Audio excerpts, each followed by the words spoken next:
if you had a goal of like, we want to make $100,000 this year in our business, okay? What I want you to then be doing is looking at your report and saying, how close are we to that goal? Did we already exceed it? Or are we falling short on where we need to be by this time? What can we put in place to get closer to that goal? Or do we need to adjust our goal because what's happened this year, it's most likely not going to happen. Like, it's okay to have a goal and kind of reset it if need be, but you could also say, what could we do to get as close as possible to that goal? So by setting your goals and using your reports, you're seeing, like, this is what we do as a company. We have a goal, we see what happened, and then we adjust accordingly.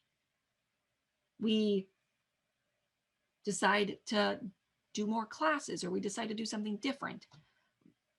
We decide to invest more in advertising or teach a different type of class. But we do things conscientiously of like, what can we do that we will get to that goal that we set based off our reports?